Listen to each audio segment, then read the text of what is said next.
All right. Good evening, everybody. This is Miss Shirley, the OG Gardener, and going live. Thank you for coming this evening. And if you haven't subscribed to my channel, please do so. Give me a thumbs up. And if you're watching the replay, thank you for giving me that second chance, just to show me that you like me just a little bit. Okay. And good evening. I just got through leaving Live Farmer's channel this evening. He had a lot of good stuff on there. And also, there's a few things that he touched on I like to go at too, because I found it interesting that as we grow older, I come from the time where as your family didn't talk about health issues.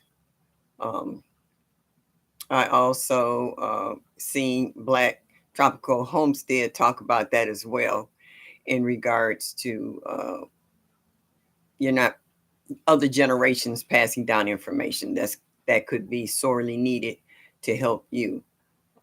As a woman, we definitely need to tell each other about what we have gone through as women because um, it could be a life or death situation. Let's see who's in all right. Hey, Lala. Thank you for stopping in. I saw you over there. Hey, Mike. Glad you made it in this evening. What is this? Oh, this cover. Getting on my nerves. Okay. Um, Also, I hope everybody had a good day today. It was mild here. It wasn't too warm, but the sun was out and there was no rain. So it made for a nice day. Lion Crest, hello, dear. Glad to see you. Glad you could make it in to see the old lady.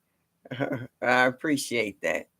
Um, and I like your videos as well. Um, oh, thank you, Mike. Um, yeah, as women, we need to talk about our issues because they can be a lot more numerous than a man since a lot of women were of childbearing ages. You can have a lot of complications. I know women who've had problems with high blood pressure, being diabetics, just, swelling, being eclampsia, a whole lot of stuff. So we need to let our family members know from one generation to the other what could possibly pop up. Let's see who else popped in. Hey, Sounds 146. Good evening to you too, sweetheart. Um, so we need to talk to one another about that. That's why we need to eat healthy and kind of stay away from all these processed foods because they have a lot of sodium in it, a lot of preservatives in it, and this is why we like to eat fresh. What I am thankful for in the garden community is that I'm learning a lot of new vegetables that I've never heard or seen before growing up. And I've tried a few of them and I've really enjoyed them. All the different new varieties of tomatoes and peppers that my ancestors didn't grow because they felt there was no need for it. They stuck to the basic. Bell pepper was a bell pepper, a hot pepper was a hot pepper, tomato was a tomato. You didn't have no 10 or 15 different varieties growing in your yard. You might have had, I learned about the paste tomatoes through an Italian family who lived on our street, and they had a produce store.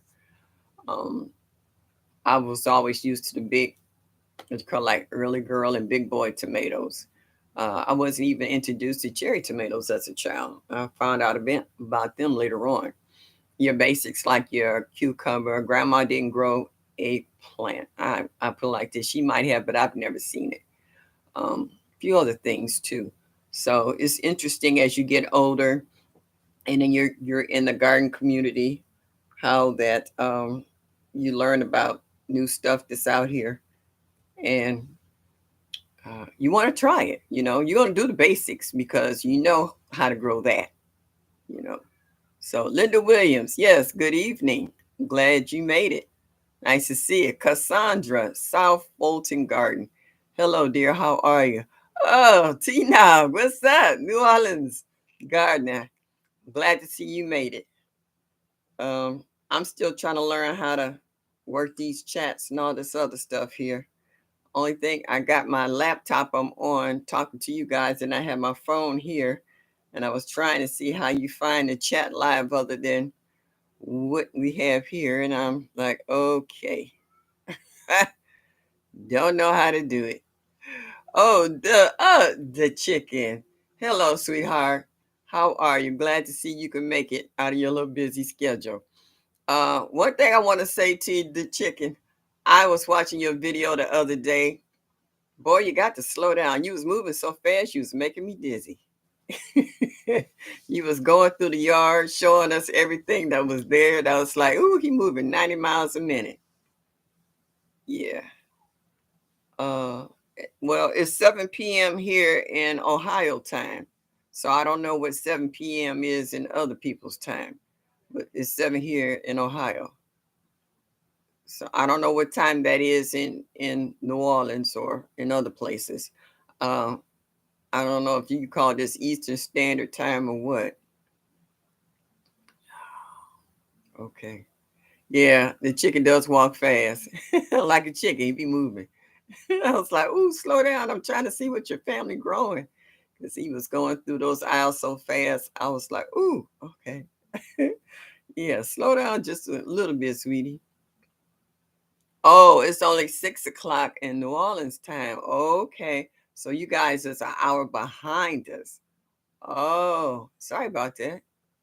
I forget about Eastern Standard Time and all this other stuff. Okay, West Coast, East Coast, Mid Coast. Alrighty. Yeah, 7 here. Um, EJ Milton, hello, thank you. Glad you can make it. Okay, well, oh, the chicken where you're at is 7 p.m. I know Chicago's behind us too. Yes, a few other states behind us, and like Cali's about 3 hours behind us. So yeah, different places have different time zones. Okay.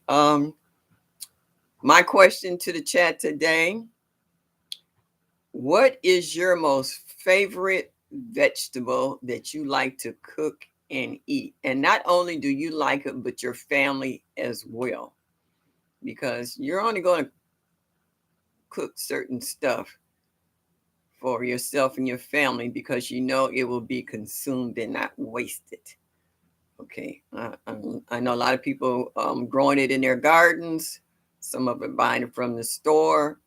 But what is your most favorite vegetable that you like to eat? And if so, do you have a recipe that you would like to share with the rest of us? Linda Williams, greens and cabbage. Oh, yeah, that's definitely my favorite. Peppers. Mike, what kind of peppers? You talk about stuffed peppers, peppers and steak, peppers and cabbage. What kind of peppers? Because it's all kind of recipes for peppers. Well, my purple heart. Oh, that's somebody else's meal. Okra for me from the farm. Won't really eat veggies unless I sneak them into a meatloaf or something. Okay. I got a friend that he loves spaghetti, but he loves the taste of bell peppers, but he don't want to see bell peppers. So I actually had to grind them up and put them in there. He loves the flavor. He just don't want to see them. And if he see him, he's not gonna eat it. I mean, he's truly a stickler about that. Dang, I got the wrong pair of glasses. These are ones too big. When I was heavier, they fit tight. Now that I lost weight, they loose and they keep sliding. Okay, well, who else? Cassandra likes collards. Girl, that's my go-to every Sunday. My son would get mad if I didn't cook collard greens on Sunday when he was younger. Oh, okay, what else? All right. Meat is optional. I love all vegetables. Yeah. Yeah. I bought me some baby portobellos yesterday, so I like to saute them and throw them in an omelet with some tomatoes and peppers out of my garden. Y'all seen my peppers. They banging this year. They banging. Yeah. Oh, T Nog, you share everything. Ain't too much you don't share, so I appreciate that. And I was watching your video today when you was buying that shrimp. You said you already had some shrimp at home, but you don't like running out. So I understand. Yeah. And I'm buying some stuff, some vegan stuff for me so I can try to make that meatless Monday. So I'm working on that. Odom's Homestead. Hello. Glad you could make it. Would you say, Mike? Hot peppers mostly. I put them on everything. Yeah. Yeah. I got a lot of friends who stand away from hot peppers because my group of friends is older than most of y'all. So stomachs, they don't want to have ulcers and high blood pressure and everything else. So they leave that hot stuff alone. Um, One of my play sons like making hot sauce. I just found out my habaneros is ripening up as well as my jalapenos and cayenne. So I give it to him and he makes me some homemade hot sauce. That's the bomb. Banana peppers stuffed with cheese and then grilled. Ooh, that sounds good. I can do that. Oh yeah, smoked turkey wings, fried cabbage, and smothered down with onions, garlic, etc. Now you talking. See, you making my mouth water. Sure, you're right. That sounds delicious. Yeah, my peppers is sweet. I'm getting ready to dehydrate a lot of them because I like the flavor of peppers. I've already frozen some, but I want to dehydrate them and make some chunks of them. So when I make stews and soups and stuff, I can drop some in there. Uh, Chicken breast, spam of butter, frying them. Oh, okay. All right, that's something else. Yeah, you can't do spicy anymore. Yeah, spicy don't like me anymore. Spicy don't like a whole lot of folks. You ain't the only one. You standing in a long line of folks. Um, at times, spicy says hello to me in the worst way, but I don't eat it that often. But I gotta have that kick. Sometimes I eat something and it tastes so bland, and I was like, no, this is missing something. I can't eat the rest of this until I go in and throw something on it to spice it up. And hot sauce is the number one on the list. So yeah. Spirit Mouse Media. Okay, you new to me. Hello. Thank you for coming.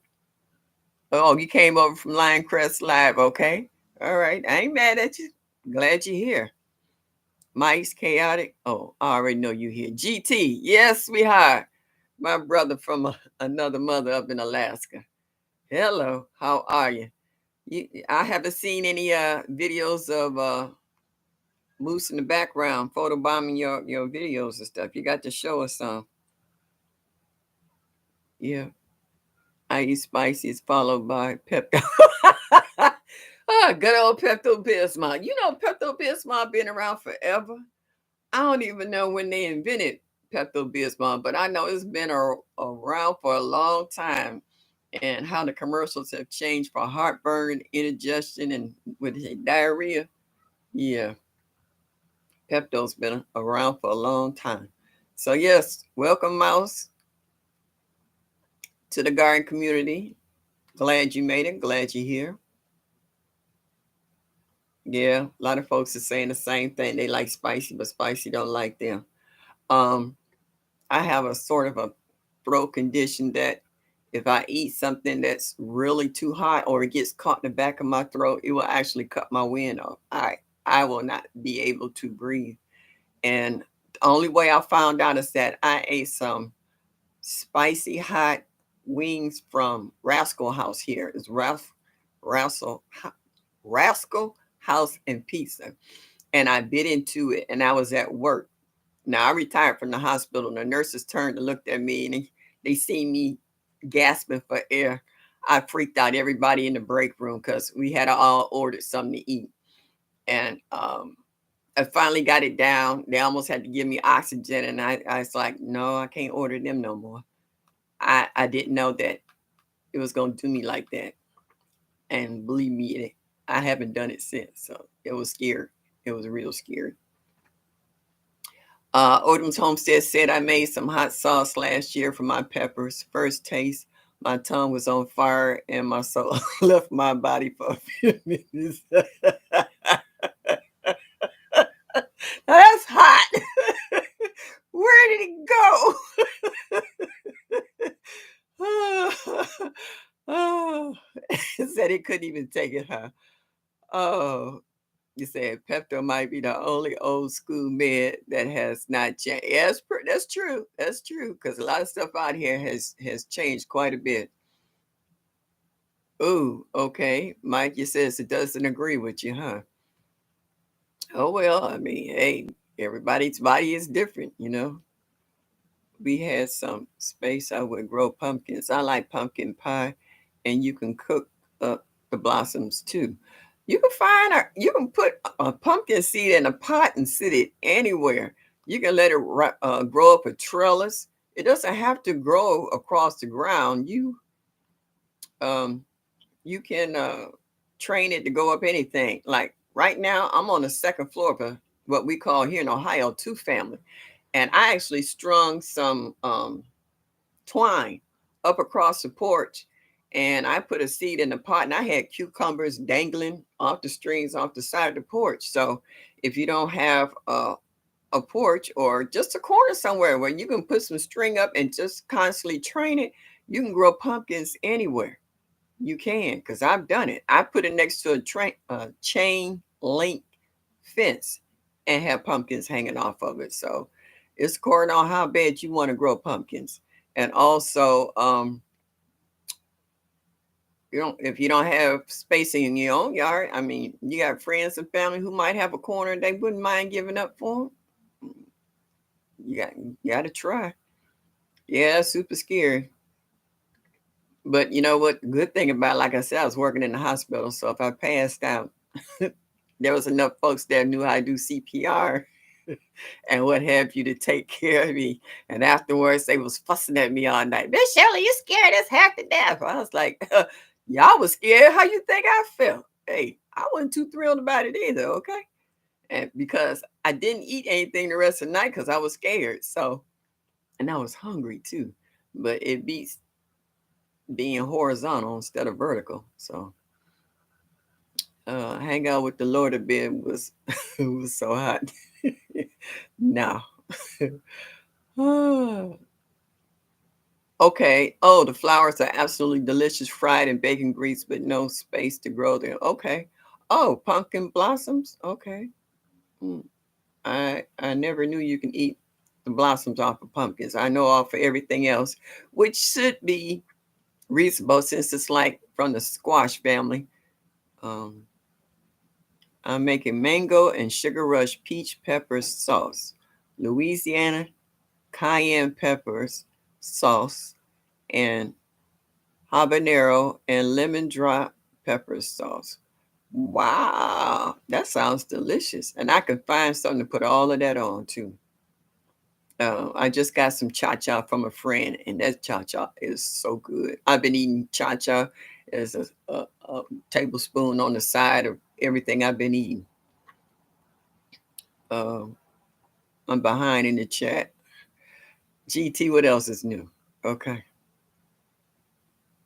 You never have anything fried in bacon grease? Oh, please. All right. I'm from the era where everything was bacon grease. Okay. Bacon grease and lard. All right. Um, and butter. You had homemade butter, but bacon grease was the bomb because you had that thick bacon that had that nice rind on the sides. And when you cook your bacon good, it's crunchy. It's almost like eating crackling or skins. Please. And they saved that bacon grease. Grandma put bacon grease in everything. Yeah, it gives a whole new meaning to heart and arteries back in the day, but it was so good. Ah, yeah, bacon grease was the bomb. Oh, you made some hot chow chow last week. All right. All right. So you got a good recipe? Okay. Would you say let me use it sometime? Yeah, well, I mean, you don't use it all the time and everything, but you know what dishes that it'll give that extra flavor to? Because when I fry my cabbage, that's the first thing I put in my frying pan. Some of the how do you say the pieces and the grease in the frying pan and get it nice and hot. Then I throw my garlic in there, let it sizzle a little bit. Then I throw my onions. I have a combination of red onions and white onions in there. And then I chop up my cabbage and I layer it. And then I add like garlic salt, and onion salt, and cracked fresh pepper, and pink sea salt. Then I put another layer of onions and peppers and what have you. And I do it until the whole cabbage is gone. Then I put my top on it and let it cook down, and then start stirring it up and sauteing it. So yeah.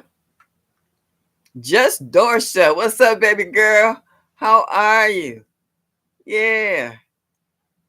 Congratulations on uh, your dad getting married. That was nice. That was really nice. That was nice how you was there and supportive of him. So I hope he be happy.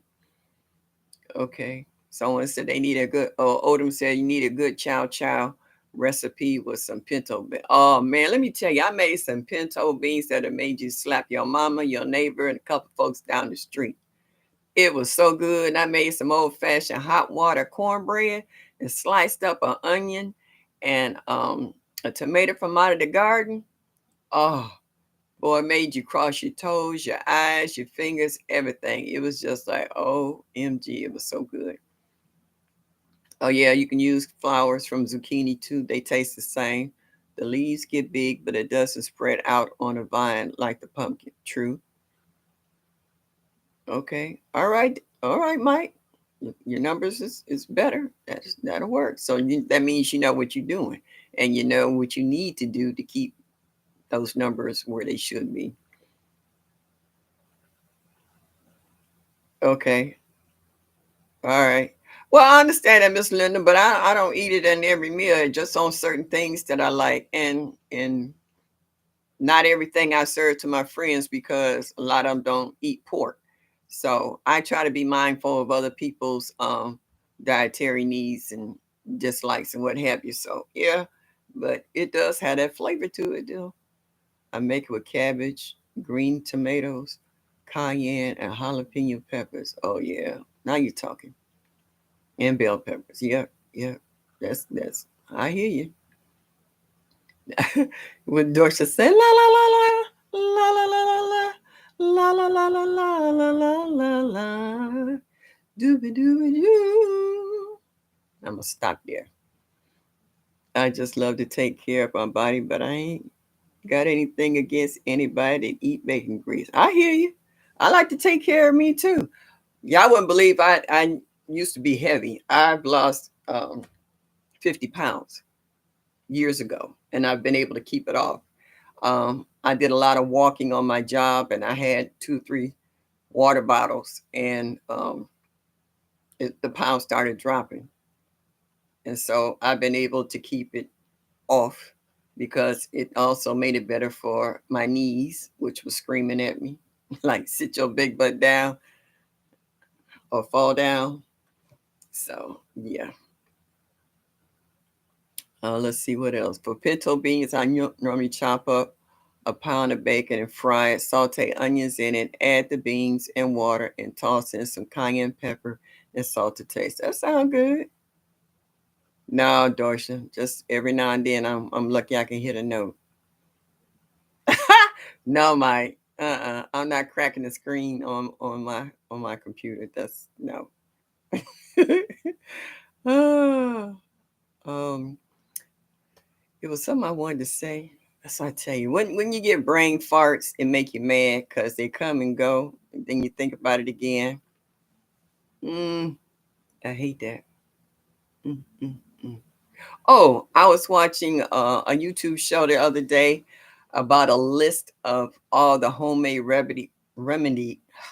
Come on, Shirley, get it together. Remedies. Okay, for the fall. And this one where they had the onion and they carved out the middle of the onion and poured sugar in it. And they said that was good for coughs and congestion because it's September now. So for us Northerners, okay, we get the cold and the snow. So, and people up on the East Coast. So it's good now starting to make your remedies because our winter might come in early, and they said the winter is going to be just as bad as it was cold. I mean, hot this summer. So, yeah. So you start getting your remedies and stuff together now. So you'll be that much further ahead of the game. Uh, when you said Dorch, I was singing it just a little bit. Peekaboo. My granddaughter and her fiance, they came and got me this past Saturday, and they took me out to get some ice cream, and we enjoyed that. And then they took me out to get me something to eat. So, my future grandson-in-law, um, I'm trying to slowly welcome him into the family. Our dynamics are a little different. I can have what they call a black sense of humor. Not everybody get it, okay? So I have to be careful what I say and do around him because I don't want to offend him. Because I had to tell my granddaughter, tone it down, take it back a notch. You know, I've been doing this all my life. Don't start acting crazy now. So I always, when I leave my granddaughter, I always give her a big kiss and a hug, and we have a little ritual.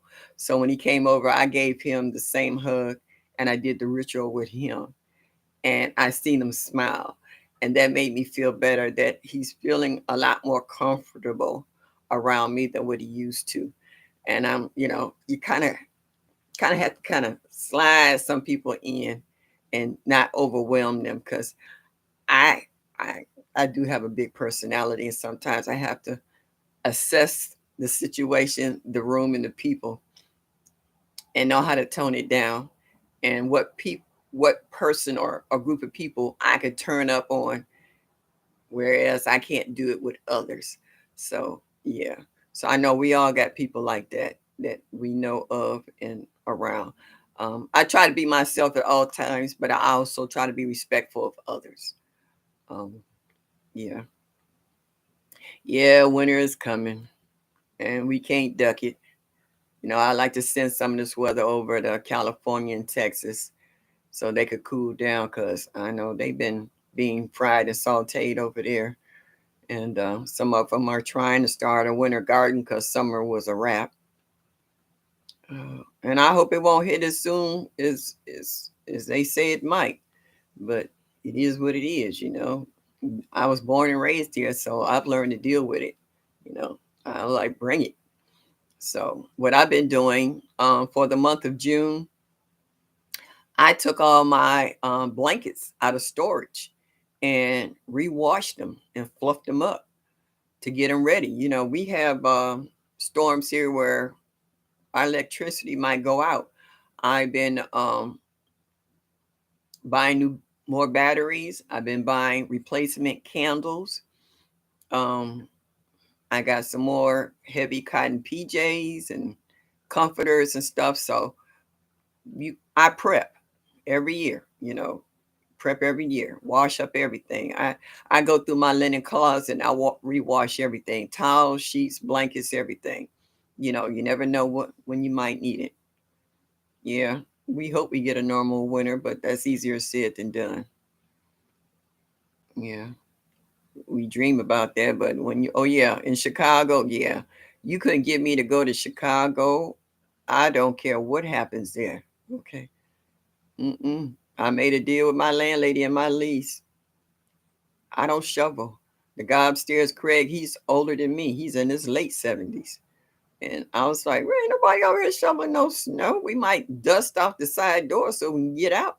Make a little trail to walk from the side door to the street. But you might have to come over here and send a truck to shovel out this driveway because we ain't doing jack. Mm-mm. No. Let's see. What is it here, Chicago?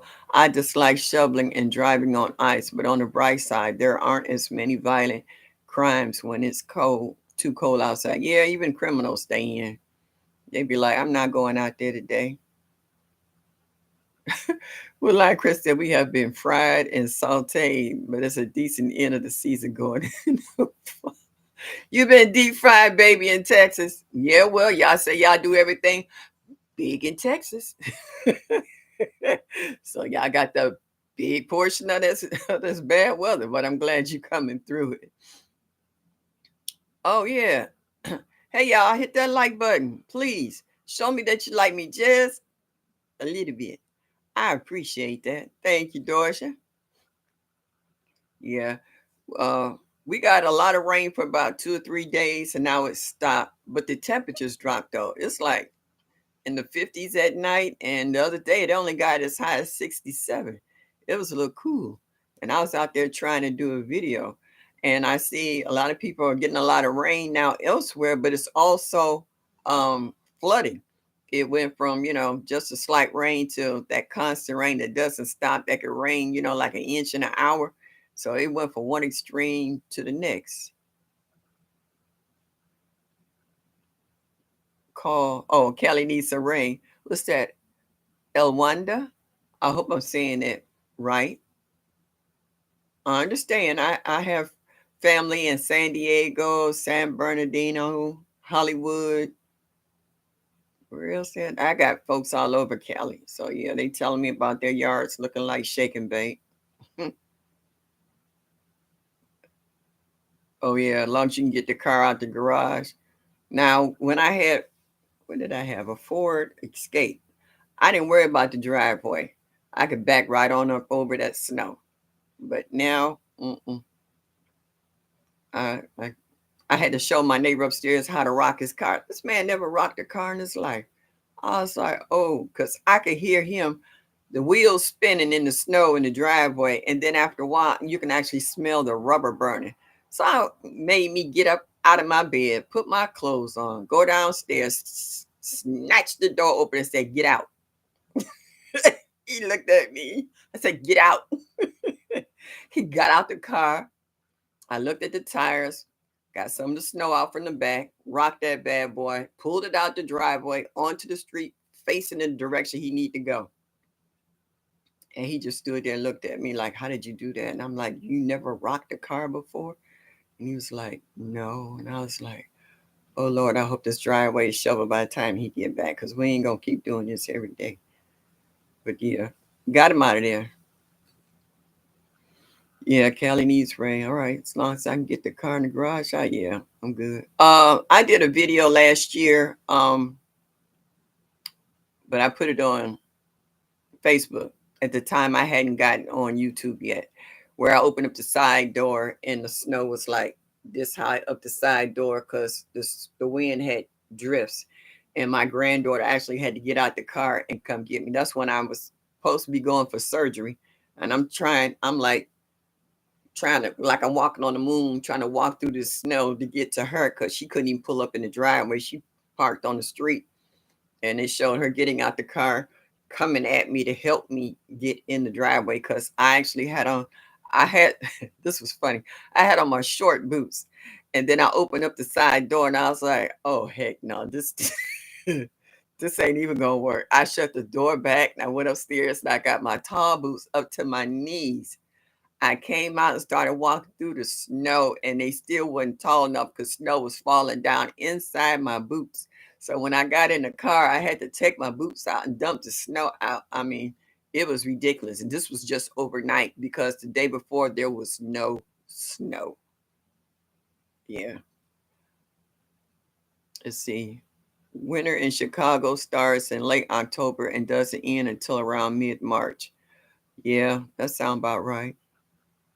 And it's brutal from January to March. I know what they call the wind, the Hulk, just the wind in Chicago. I don't visit nobody in that time. I'll FaceTime you, I'll text you, I'll call you, but I'm going nowhere near Chicago.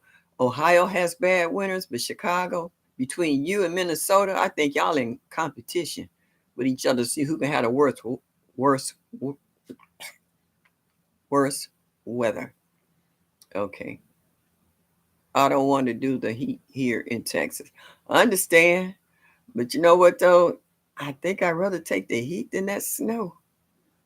When you cold to you chill to the bone, and it might take you hours or days to shake a chill.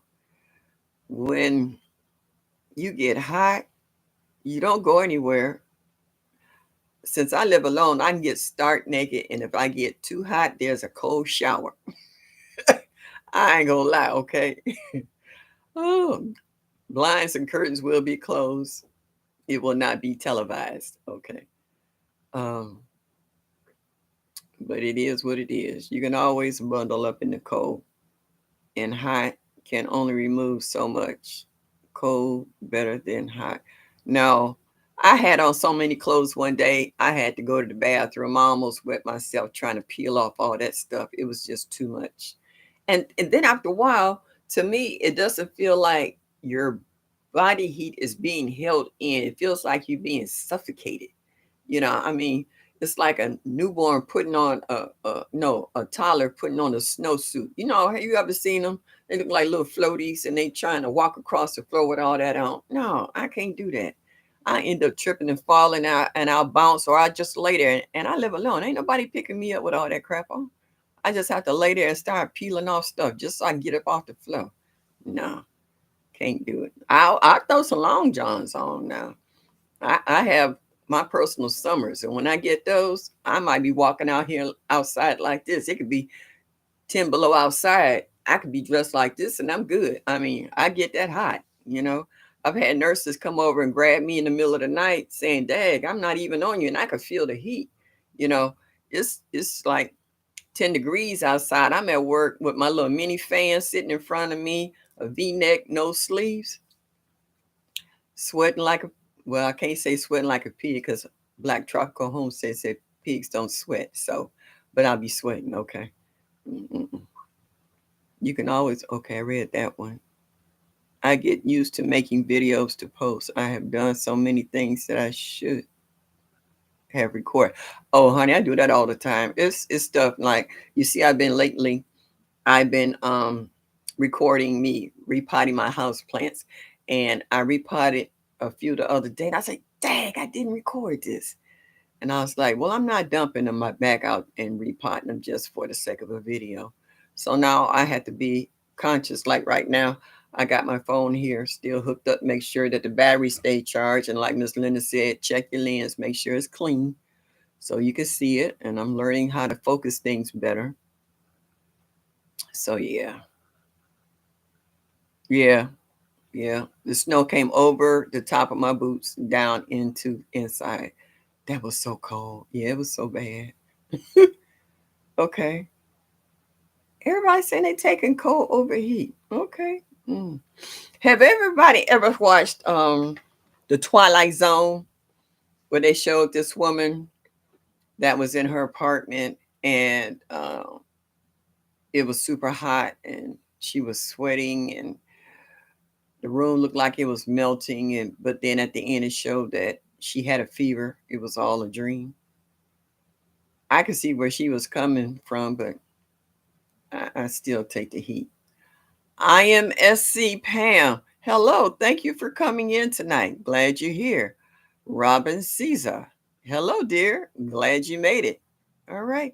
Hey, y'all, make sure y'all hit that like button and show me that you like me just a little bit. Okay. So yeah, summer heat ain't no joke, but cold, you can't get frostbite from being too hot. I like all my digits, fingers and toes. Because when you get frostbite, that ain't nothing to play with. You don't recover from frostbite. Well, I put like this severe frostbite. And even if you got a mild case, you will still continue to ache and feel the effects of it. So frostbite is no joke. I've seen a man that they brought in through the emergency room where he got knocked down. I guess they were plowing the street. He got knocked down and buried in a snowbank. He was literally froze. That was the most horrible thing I ever wanted to see and trying to thaw him out. He was alive, but he lost all his fingers and toes. Frostbite ain't no joke. Okay. Oh yeah, well you can grow your tropicals. Yeah, well they like that heat. They like that heat. Right now, I'm fighting to see if I can get some more okra to grow before the temperature drops any further because it's getting cool here. The deer had eaten off the tops and they're trying to recuperate and make a comeback. And I hope I can get a few more okra before it gets too cold. Also, I got to find my nephews to help me bring my banana plant in the house. It's gotten so huge I can't even slide it much longer, bring it inside for the winter, and I don't want to lose it. Plus, I got two pups on there that I would like to take off and repot. Oh, thank you. You really like watching my harvest video? It's fun. It's kind of fun. Only thing I have to worry about, I have to make sure I spray myself before I go over there because the mosquitoes. I ain't never seen mosquitoes who get up that early. I thought mosquitoes mainly came out at night. Even no, they out there bright and early too. So I had to spray myself down. Fighting them and trying to deal with the chicken wire because I have to fight off the critters. You know, um, groundhogs and raccoons and deer. And deer definitely they make a withdrawal and leave a deposit. Little piles all over the place. Good fertilizer, but I lose veggies in the process. Let's see. Yes, I love summer heat. I'm all about the tropical weather. I hear you, Robin. I ain't mad at you. Okay. Uh, like what's so funny in the summertime though? It's like I have other Zoom meetings that I attend, and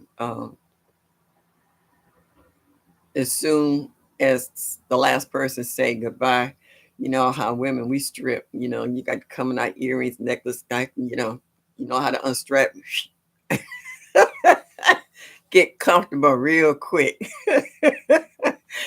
Same thing in the summertime. Strip tease, all right. You got your own private show going. Yeah. Um, let's see. How many of you in the garden community like or have learned to can? I was watching Homestead Heart yesterday with her and Mr. H. They were canning a little bit of everything. The Kershaw and other stuff, beets and stuff that they wanted to do, and she was cutting up peppers to put in her dehydrator. She was freezing some, and I like that little apparatus that she was using to cut up those peppers with. I want one of those myself. Yeah, Robin, take it all off. Do your own Gypsy Rose Lee strip show. You know. Whew. Uh, it was funny. My granddaughter has a key to my house, so one day I was sitting up here asleep in the buff, and she came in and she was like, "Grandma," I was like, this is my house. You the one visiting." And put some glasses on because I'm hot. So I had to remember she's not the only one with a key to my house. So I was like, ah. So I keep a sheet or a house coat nearby so that if I hear somebody coming in the door, I can just grab it and throw it over me until I can put it on. So yeah. Okay. I'm just learning to can. I'm dehydrating and freezing a lot. Okay. All right. Who was I watching the other day? I was watching Gina versus Gina making her cowboy candy. And with all the hot peppers I've been harvesting lately, I was like, oh shoot, I don't have half a pints, but I got pint jars and I got enough peppers that I can and I got sugar, I got vinegar.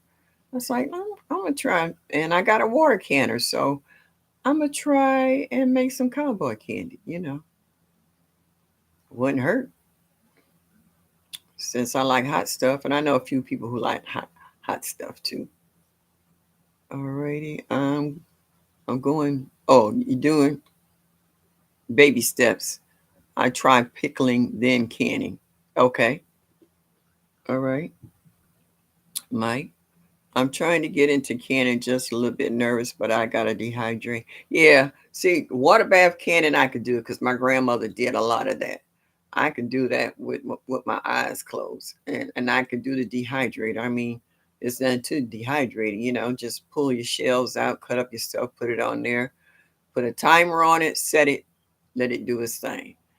Pressure canner, ah, that thing get to rattling and shaking and carrying on, trying to make sure that it comes up to a full steam, turn it down, put the weights on. I still have a little nervous condition when it comes to that. TLC in the garden, she lives here in Ohio as well. On the west side, she lives less than half an hour away from me. She said one day we're going to get together because she's been using our pressure canner a lot longer.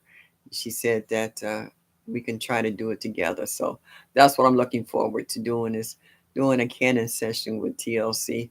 And I've seen enough of Homestead Hearts videos that I should be able to do it. I don't know why. I'm a nervous wreck about it, but it's just something about it that unnerves me. So, and like they said, once you do it, you'll be like, oh, that wasn't so bad. And I was like, yeah, that might be true. But until such time, I always do it with TLC.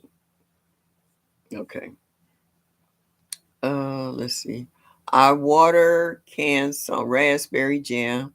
Saw a pressure cooker with the canning button on it at the thrift store yesterday, but the gadget and the weights were missing, and it wasn't able to close properly. Yeah, that's so if whoever buys it, if they're not conscious of the pieces that are missing, that could be dangerous actually, because they think they might have gotten a good deal because they found it in the thrift store, and it might not also be the case. So I'm glad Psalms 146 that you were aware of what was missing. Yeah, and that you kind of passed on that. So that was a smart move on your part. Good thinking. Uh, Latanya, hello. Thank you for stopping in tonight. Glad you were able to come in. All right. And people, please hit that like button and show me that you like me just a little bit. Now, cucumbers. Do anybody have any recipes that they like to use cucumbers with? Because it's not a whole lot you can use with cucumbers other than juicing and putting it in, eating it fresh as it is, or eating in a salad. Oh, I want to do this here. Jody, this is for you. This is my okra I got out the garden the other day. This is what I do. I spit out the top, put that in my little compost pile. Okra. Oh, this is so good.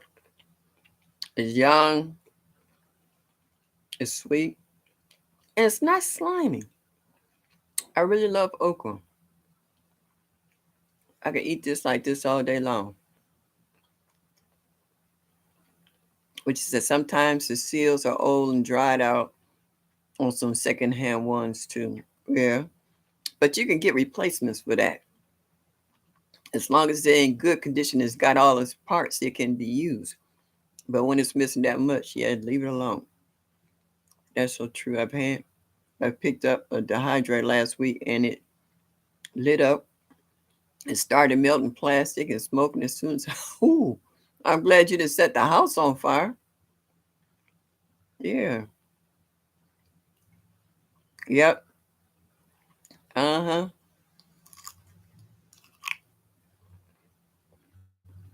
It's not slimy. It's delicious. I can taste the seeds. Yeah. Mm-hmm. I can eat the whole thing. Mm-hmm. I figure can't get no fresher than that. That was delicious. All right. Yeah, this is just plain water tonight. Guava.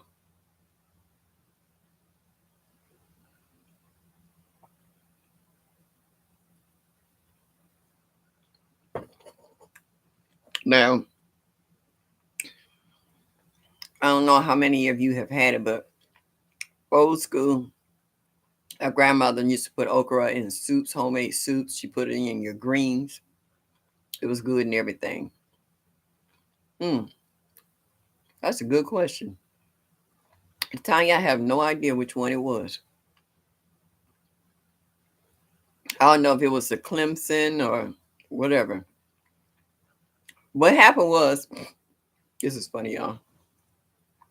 I had oh, it's not in here anymore. I had a container with some seeds that had a corner that I tear open to shake out. And I forgot to put the tape back on it to close up the packets, couple of them. So when I finally took all the packets out of the container, it was seeds all in the bottom. And I was like, oh crap. I have no idea what these seeds are. And I'm not looking at each packet to find out. So I just took and started sprinkling. Whatever came up, came up.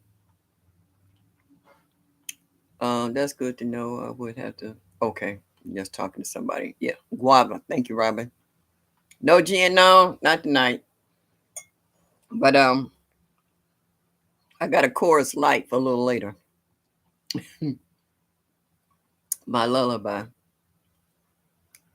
As I drank all my water for Meatless Monday. I actually did, Miss Linda. I did real good this past Monday. I didn't have no meat at all. Matter of fact, I pretty much didn't eat at all day Monday.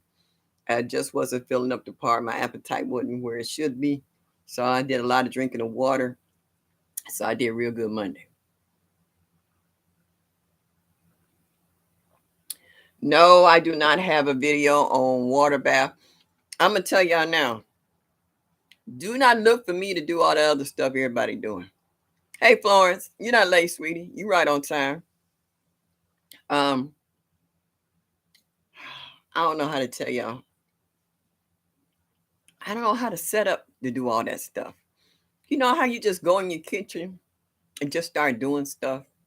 And the last thing you think of is recording stuff. Um, hmm, I don't know what to tell you. Oh yeah, I've had okra and cabbage and peas. Yep, yep. Um, I don't know. I leave all that for you young folks. Like TT Urban. Like Maria Homestead Hart. Who else? Best Yet Journey. Um, Lisa versus Lisa. Uh, Lady Led. A lot of y'all do all of that. I done got to the age now. If I don't have a nap, I'm not good. I get up early and I go to bed early. Then I'll be up sometimes all night because I used to work the night shift for 10 years plus. So I'm still have not gotten into the groove of sleeping through the whole night. So I will clean my house in the middle of the night, read. When I get up early in the morning, I'll cook something, and then I'll go out and play in the yard. That's my day. I don't do stuff. You're going into your second summer here in Arizona. It's like spring everywhere else. No, it ain't spring here. It's straight up fall. No spring at all. Okay. Oh, okay. That was a good thing. That was nice of that woman to let you know. Mm-hmm. Not to buy on what to look for. That makes sense. Yeah. Um, I like how Miss Linda has her notebook, with stuff she like to discuss and the stuff that she has done research on. And I was looking at earlier video today with the Jamaican sorrel, how the little plump bulbs is getting. They look so good. Um, Hopefully my garden will look like that next year on the Jamaican sorrel. I'm gonna start it early inside, and I'll have my cages built so we can keep out my visiting neighborhood critters. See if they can find them a new address. Um, so yeah. Oh, I'm big on naps. My oldest granddaughter, she didn't got in a nap. She said, "Grandma, you got me in these naps," and I was like, "Yeah." And what's your point? I said, "Once you take your nap, you become re-energized, and you can pick up from where you left off at." Because now I got into the age. Um, oh, um, Florence, you leaving? Good night, Miss Shirley, and everyone in chat. I'm late. Okay, be careful wherever you go, whatever you're doing. Um, let's see. That's what happened. Somebody help me. I lost my train of thought. What was I talking about? Oh, everybody who takes notes and come on the show, like um Lioncrest.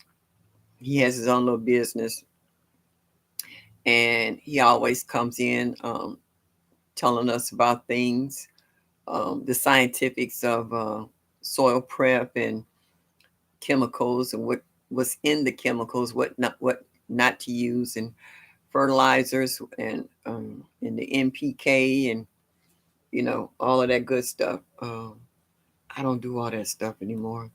Like I said, I've been gardening 60 plus years, and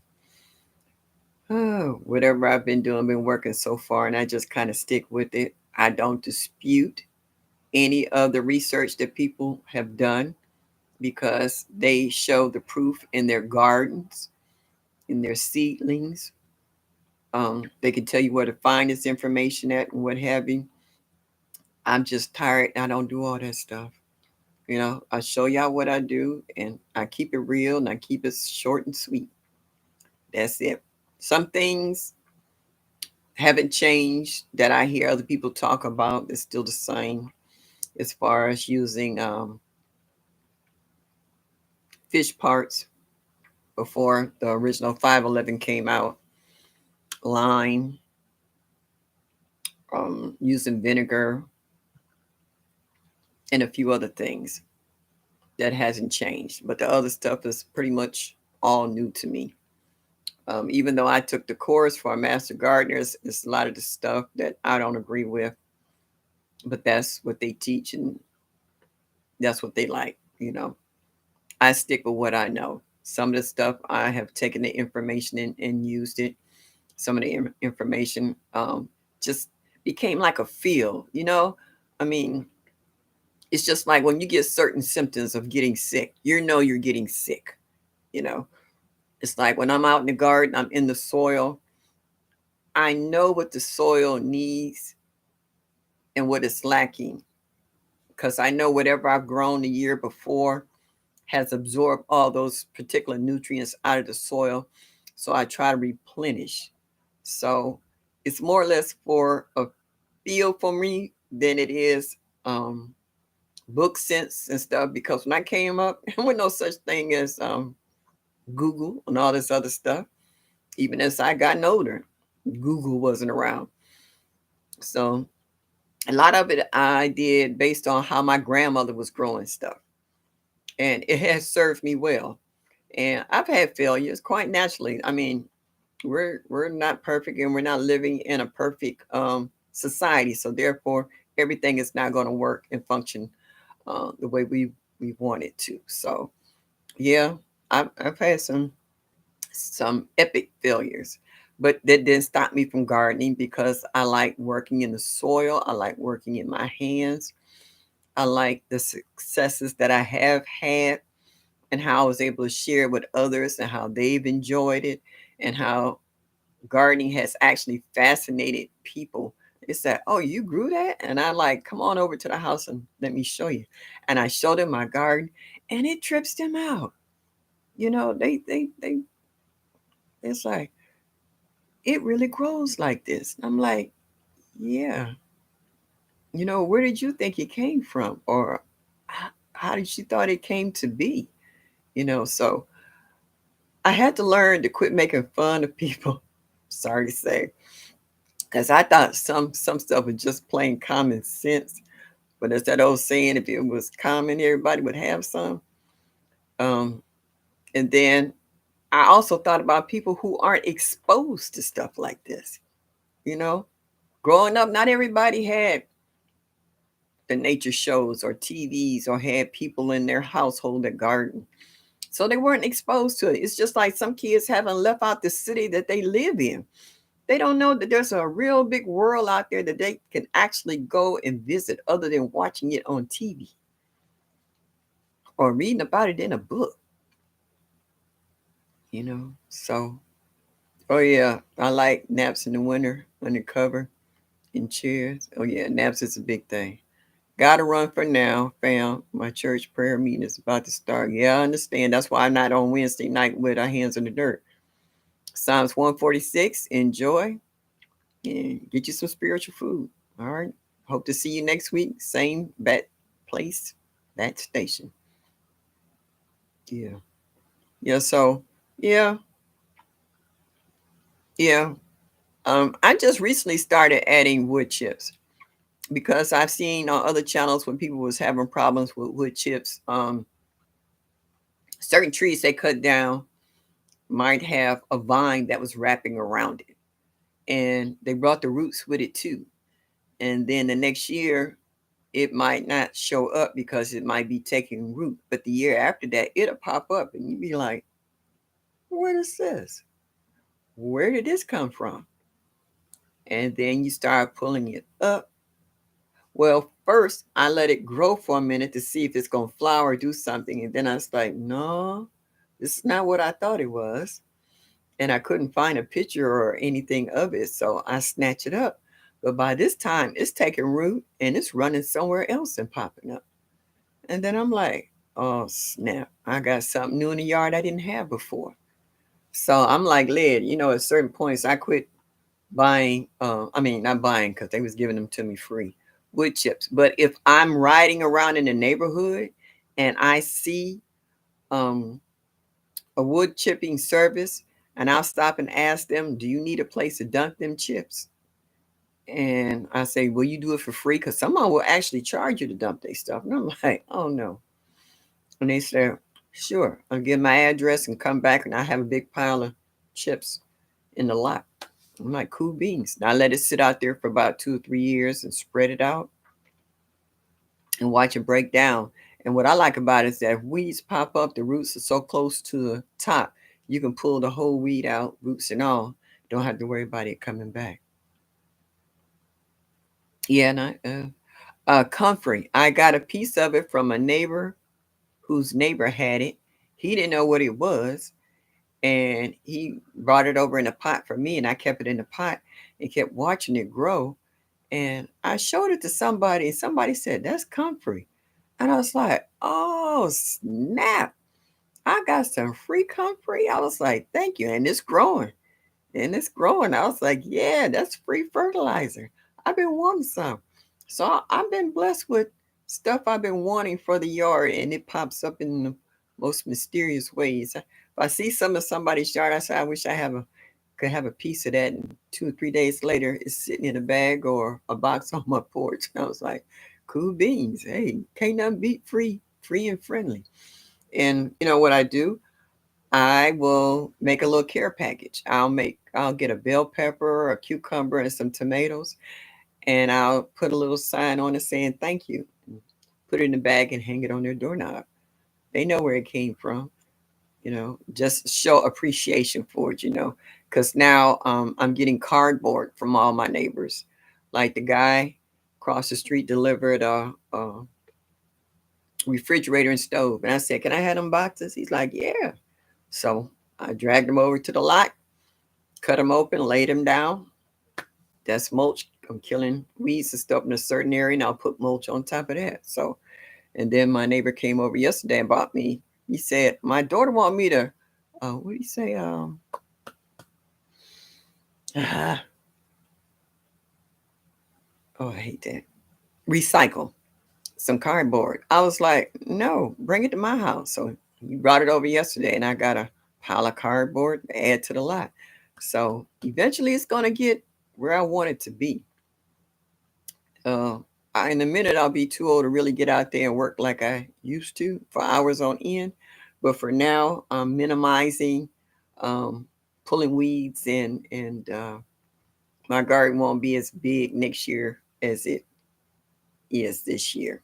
You know, because it does take its toll. And as everybody know, gardening is work. It's not just something you can just walk out there and pull a few weeds and come in the house. You definitely need a water source to keep things going. You do need organic matter. And I do have 5-gallon buckets where I drop in like leftover skins from my onions and whatever off the vegetables that I don't use. So like sometimes I'll stick the potato peels in there as well. And your little odds and ends, toilet paper rolls, paper towel rolls, use paper towels and what have you. So you kind of build it up, and then you add your waste from.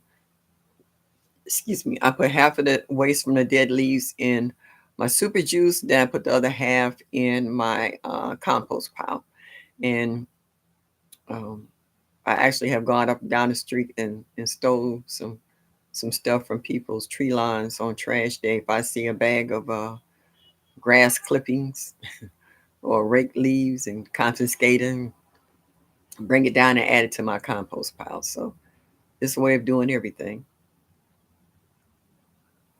Okay. Mike say, I'm a city boy. Our yards are tiny and just grass. Oh, I haven't had grass in years.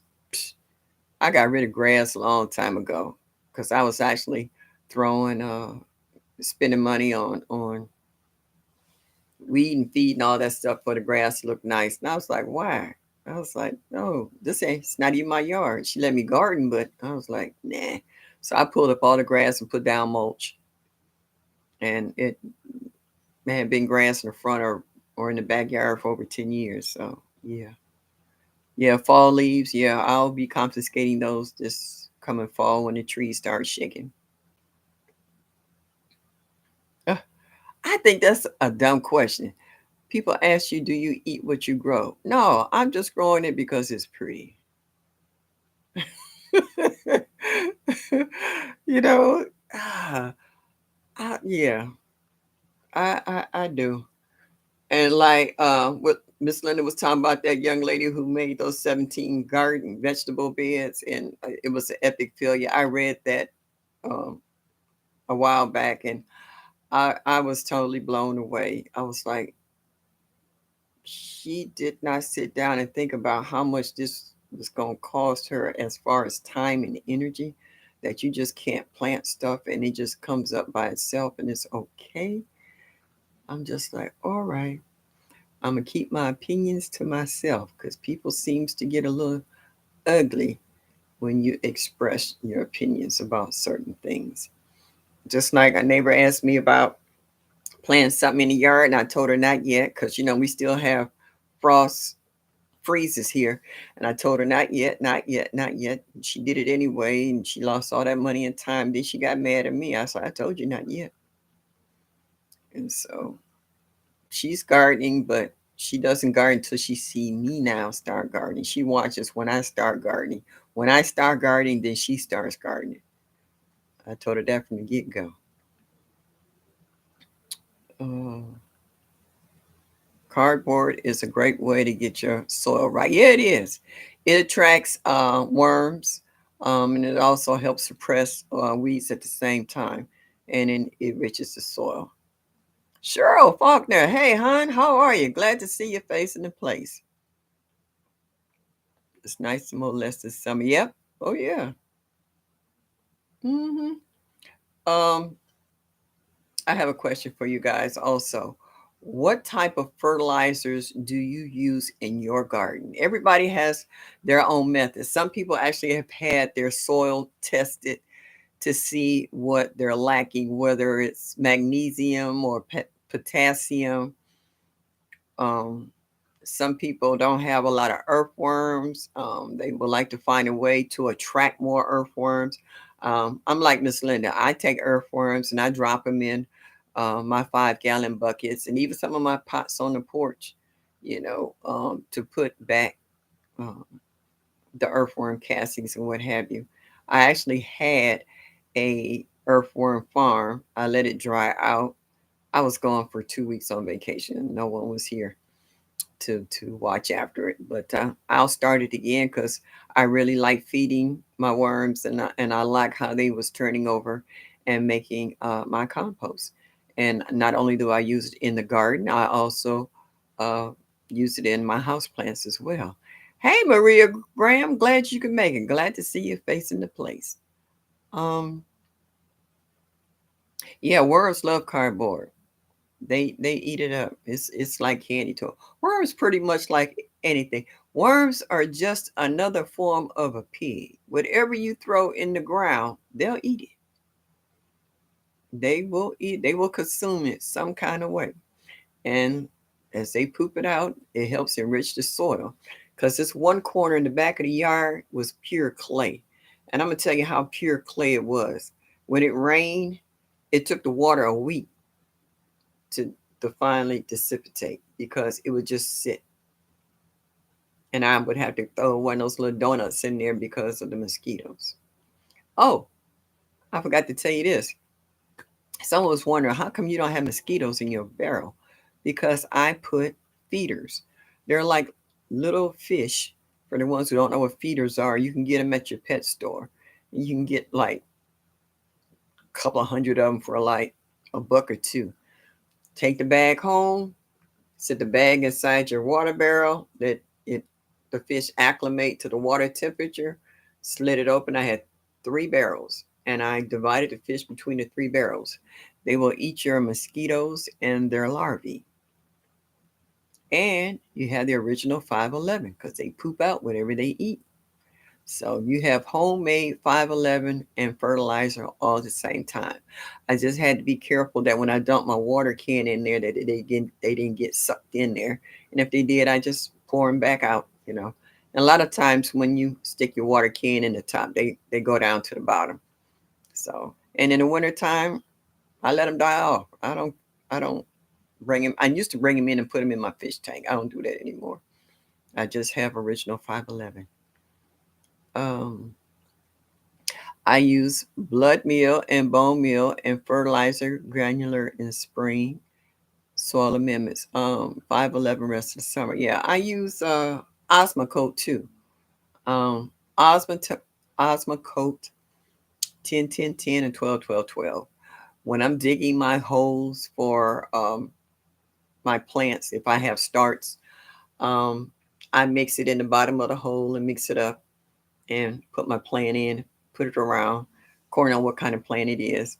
Because if it's like my peppers or my tomatoes, I would add Epsom salt in the hole along with my Osmocote. And I would also sprinkle the Osmocote, excuse me, around the top. So as it rains, it breaks it down and it constantly fertilizes my plants because I can't drag all that stuff back and forth. Like I said, I'm getting to the age where I have to work smarter, not harder.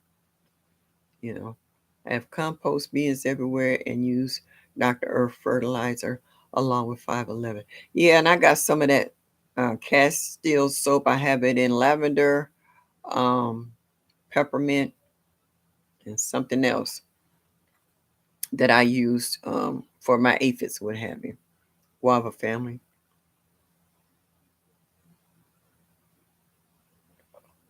Yeah, my neighbors think I'm a crazy plant lady too, but they only think I'm crazy until they start seeing stuff ripen up, and then they say, can I have, can I have a tomato or can I have a pepper?"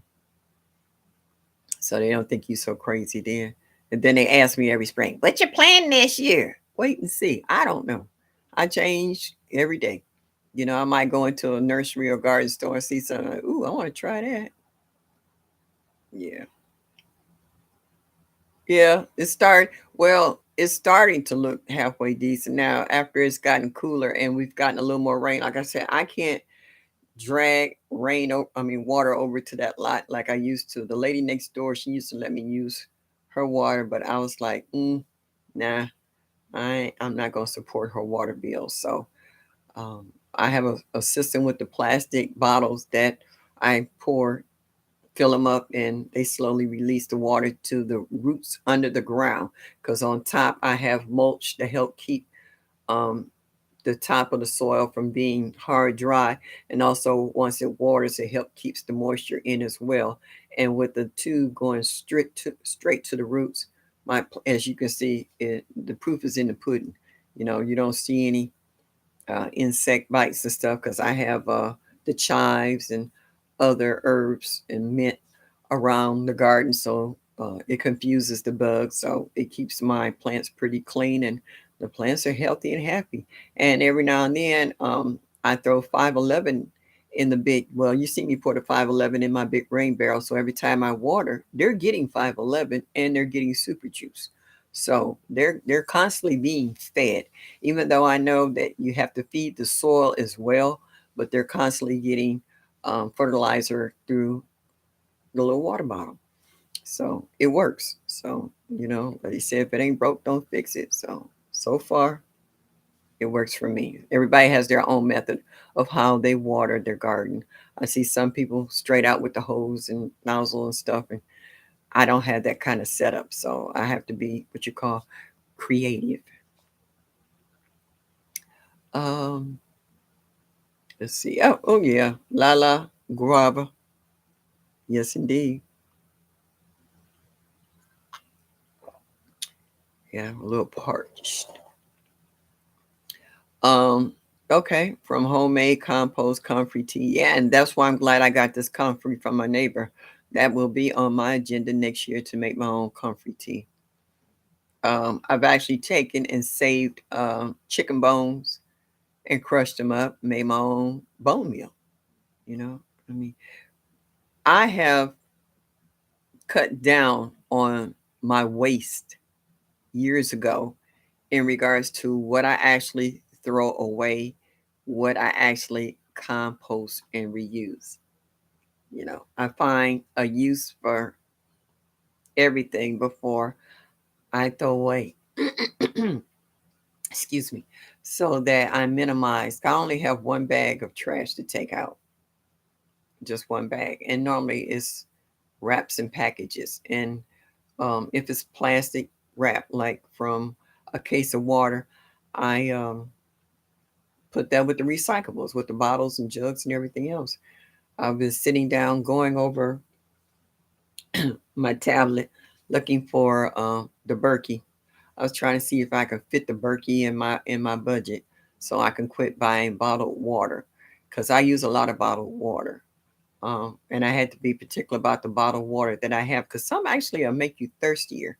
They actually has sodium in it, so you need to read the label first. Uh, TLC in the garden. Hey, boo. How you doing, sweetie? Glad to see you made it to the chat. Yeah. I'm like you, Miss Linda. I don't have a planning schedule because it's like days that I don't feel like walking down all these stairs. I don't feel like putting on clothes, going downstairs, dragging the water. But when I do, I try to give it a good deep water because I might not come back over there for another day or so. I try to check every day because I do have problems with the critters. So I try to see what damage that they did and what I could cover up. But my neighbors have given me a lot of chicken wire and metal fencing. So, and I have some lumber, and I'm going to make some serious cages this winter in the basement to go in the garden so that we won't have the same issue next year. Guava.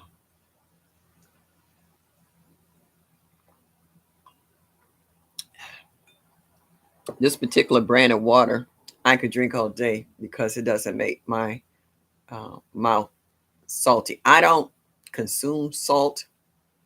I like a lot of seasonings, but as soon as something is too salty, as soon as it hits my tongue, I'm going, ugh. I know that I can't eat or drink any more of that because my ankles and feet will swell up from the sodium.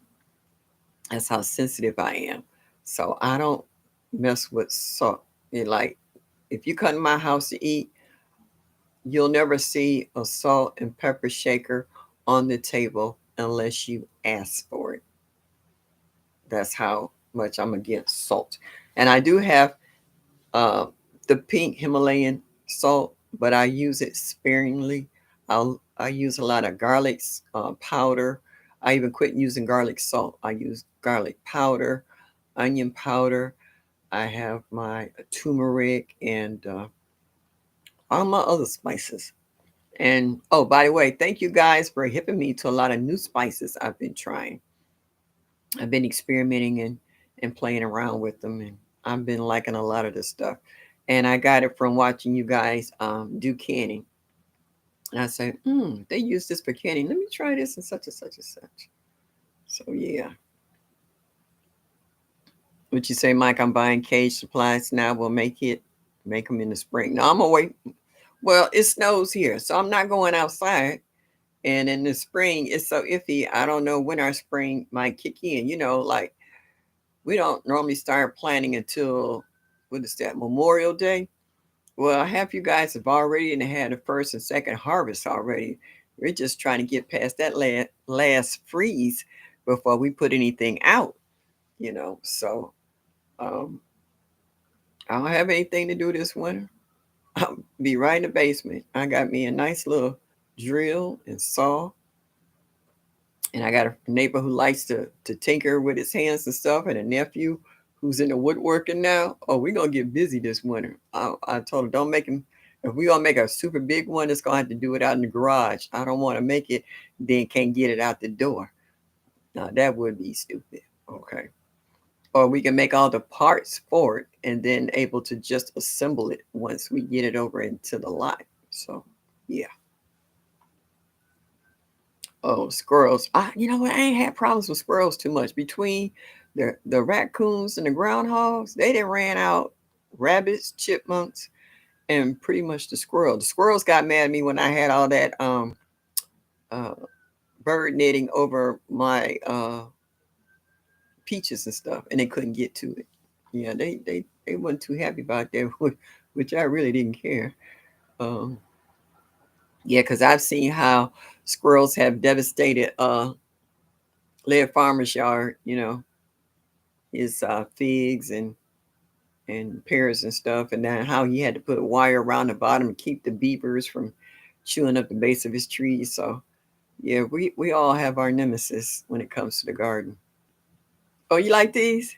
These old cheap things? I thought they was cute. I like jewelry. Now this choker. I got a long neck, and back in the day, these chokers was the style, boy. I had them in pearls. I had rhinestones. I had every kind of choker in every color, style you could think of. Ribbons hanging off of them, rhinestones. Oh, I had them all. I think I'm down to two chokers. I have to choke my granddaughter because she likes my jewelry too. Oh, that's another thing. I have had a lot of my things from as far as junior high school in a trunk. All that stuff has come back and they think it's the new style. That stuff is older than me because I got it from my mama. My mama had a pair of wedgies. Oh, when I wore them to school, oh, they thought I was all that in a bag of chips. I did too.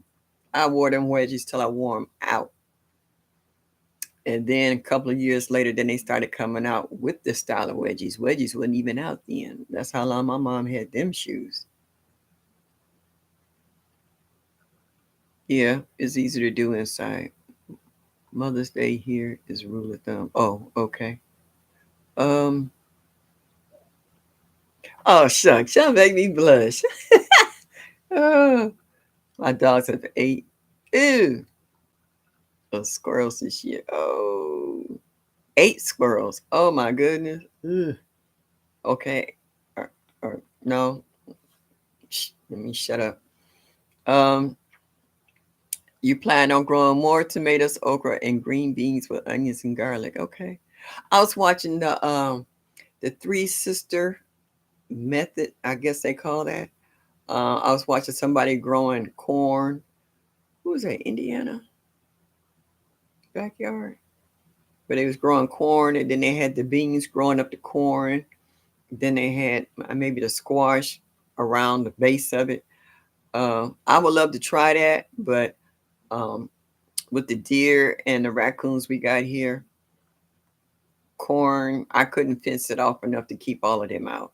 So that's the only reason I haven't grown corn. I would love to grow corn because I watch, who is that, Urban Gardening Chronicles, TT? No, Kiki. She was growing purple popcorn and how she popcorn. I would like to grow my own popcorn because I do love popcorn, but that's not always feasible. Um, you say you plan on growing more? Okay, I read that one. Mine's going to the T-post chicken wire and some sort of gate. Yeah, yeah. You got to get creative because these animals can open up gates, and if it's not truly enclosed, they can find a way in. So your wife filmed a squirrel yesterday. She walked right up to it. It had no fear. Oh, I came outside the other day and I had a groundhog um, trying to get to my sweet potatoes. And I walked out and I was like, shoo. And he looked at me like, and turned back. I was like, oh no, he didn't just look me up and down. Like, when you gonna leave so I can try to get back in these sweet potatoes? I'm like, no, you got to go. And I mean, seriously, he leaned back and I was like, for real? So I had to go in the garage and bring out a shovel. I was like, we ain't doing this. and, and when I came out with the shovel, he took off running. I was like, wow, he bold. I said, normally they used to run. Now, they ain't scared. They got rid of all of the predators around here that would consume them because we used to have problems with coyotes. When they got rid of the coyotes, they got rid of the predator. You get rid of the predator, they have no reason to be scared of you. So yeah, but he had to go. Let's see. Looked at her like, yeah, yeah, he did. Yeah, you're right, rude. Cause I was like, I mean, I was standing there, literally. He was less than 2 feet away from me. He let me walk up on him. He normally they would run, but he looked at me and stopped and looked me up and down, and he did it more than once. And I'm like, oh, you got nerve. You got to go. He didn't get to my sweet potato. Now this is a purple sweet potato that I got from TLC. They ate the slits that she gave me. I couldn't save them, but I was able to wrap up my purple. And if I'm counting the days right, and the leaves are starting to die on them, within the next week or two, I should be ready to harvest them. I will videotape that. I hope that I got something out of it because it was a struggle. They ate the leaves back off of that plant twice. This third time, they could eat some because some of the leaves came out of the chicken wire, but there's still quite a majority underneath there. So when you see the video, you'll be just as surprised as I am on what comes out of there. So we'll all see. Heck yeah, I picked them peaches. I ate them peaches. Them peaches didn't. They caught it. They didn't. They never made it to a canning jar. I was eating fresh peaches like it was no tomorrow. Yeah, yeah. I told you these critters are gangsters. Um, I told my neighbor. He was like, I told him to get some Rubex or get him some milky spore to get rid of his grubs, and he did. And he said he got rid of his skunks. I was like, yeah, when you got rid of the grubs, you got rid of their main food source. So if you see skunks, that means somebody got grubs growing somewhere, whether it's in their flower garden, their lawn, or the vegetable garden. There's grubs somewhere and they smell them and they will dig up your yard. You know those beautiful purple irises I showed at the beginning in the spring? They dug up half of them because I found out I had grubs. I actually pulled up one that was half dead and there was a grub still attached to it. Well, I put down some stuff for the grubs. The grubs disappeared, and so did the skunks, but they made a hot mess of my irises. So I hope I have enough coming up next year. And I also had to use some copper powder on them too because they had gotten some kind of disease. So I cut them back and cleaned my utensils, and hopefully there's some healthy leaves that are growing back now. So hopefully I'll have a decent showing of the purple irises next year. I had to do the purple and the white because it was tearing them up. They scared around my house. Odin, what you did? You sitting out there with a shotgun or something? Squirrels will look at you like you own them. Yeah, yeah, all the animals. Like I took the video of the deer. You see how they stood up and looked at me like, huh, what you want? Like I had lunch. I'm trying to digest it, just chilling. No, you got to go. Yeah, the critters in my neighborhood, they straight up gangsters. They bold. They don't care. They like if you're not standing there with a 30-aught shotgun or a Glock, they ain't scared of you. They like what?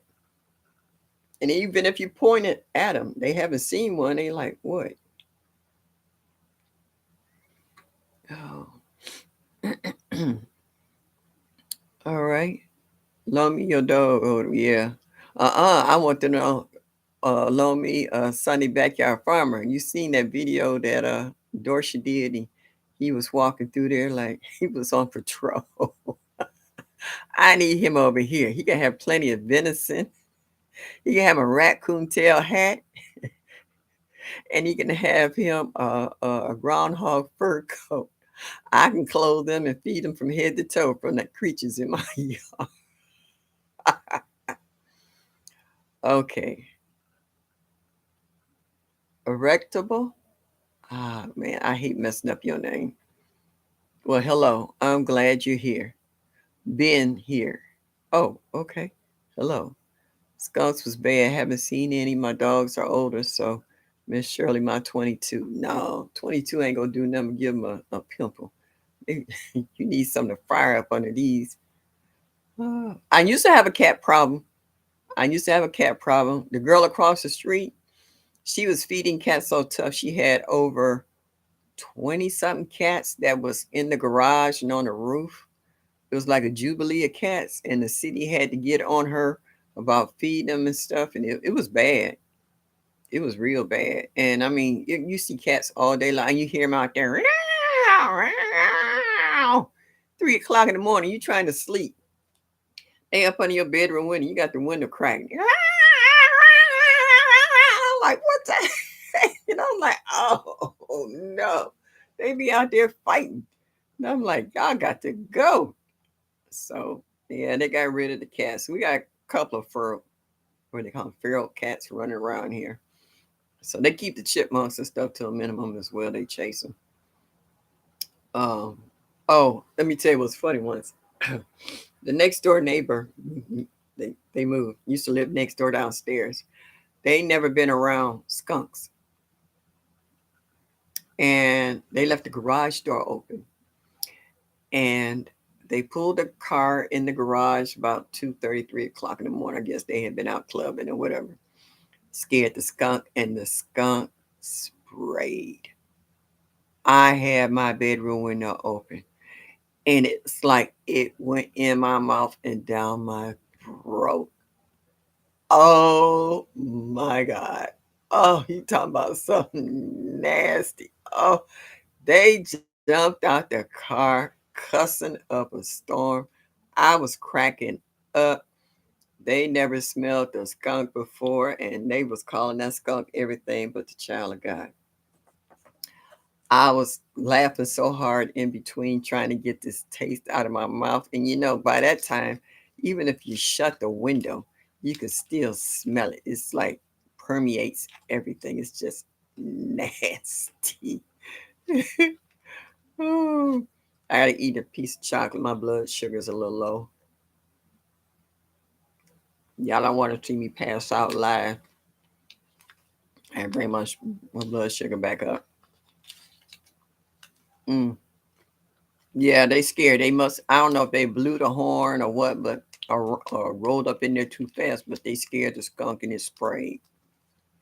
But that was the nastiest thing. Oh, I had to leave out my bedroom and come all the way in the front of the house to try to go back to sleep because they lit up the back end of the house. Yeah. And then one day I came out my front door. I was getting ready to walk down the steps. A skunk walked across, and about 4 or 5 little boy babies right behind the mom. I was like, I'm so glad I saw that before I stepped off the step because if I'd have startled that mom, I'd have been in so much trouble. Yep, and the little babies went on across there. They was cute, but I'm so glad they didn't get me.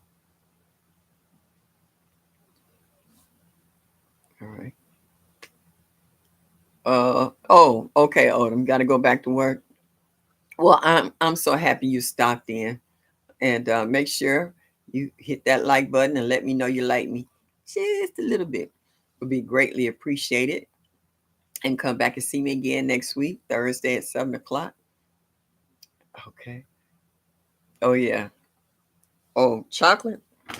No, I'm serious on chocolate. Okay. The miniatures. Oh yeah. Mm-mm. No, like some people say, don't mess with me and my Butterfinger. Don't mess with me and my chocolate.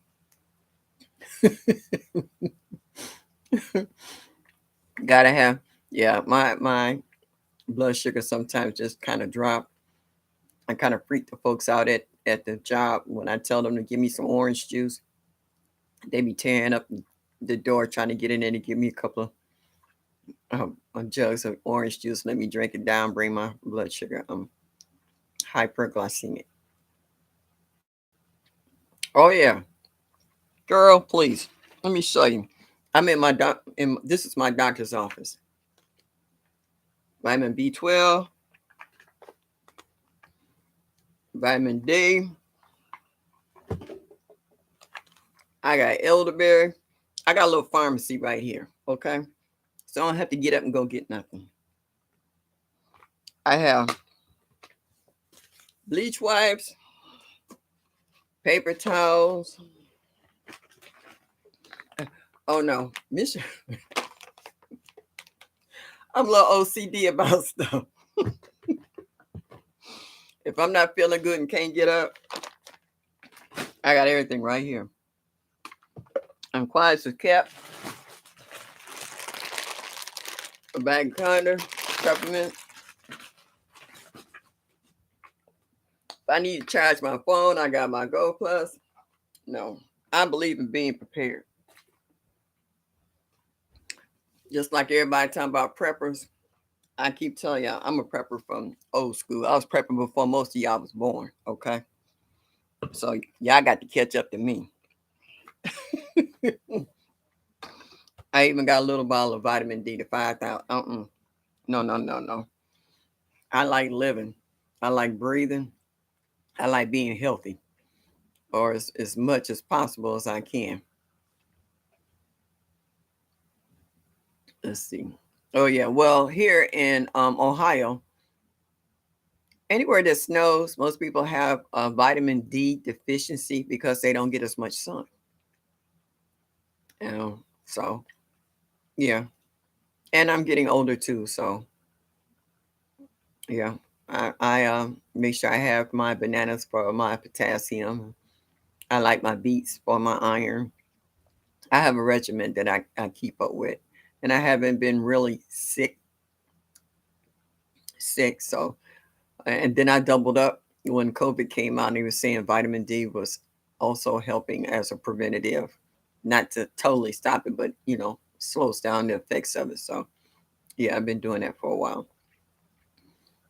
I stepped out, saw mama skunk and two babies pass my wall. I just grabbed the mail, closed it. Yeah, that happened.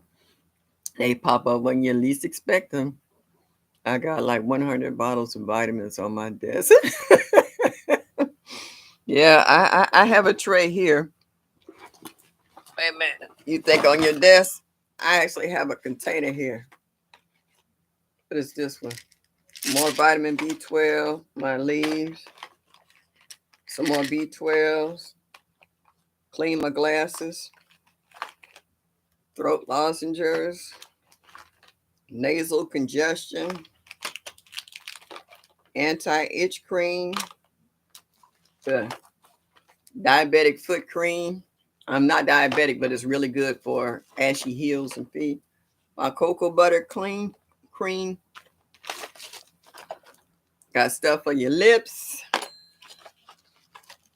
Backup fork if I bring something in here and I forgot to bring one. So I got all kinds of stuff in here. Okay. Medication. Oh no. Ah, some people say I'm lazy. Call it what you want. I bet y'all had to get up for nothing other than the bathroom. So I'll let y'all worry about that. Yep. Yep. Hey, what you say, Linda? I got it. Oh, I tell you, sometimes it's just funny when you live alone, what your habits is compared to other people. Um,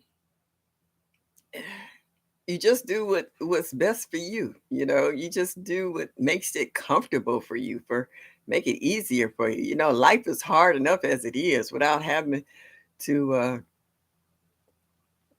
have to fight it and overthink things. When you overthink things, you screw up every time. If you don't follow your first gut, how they say, follow your first mind and never lead you wrong. True that.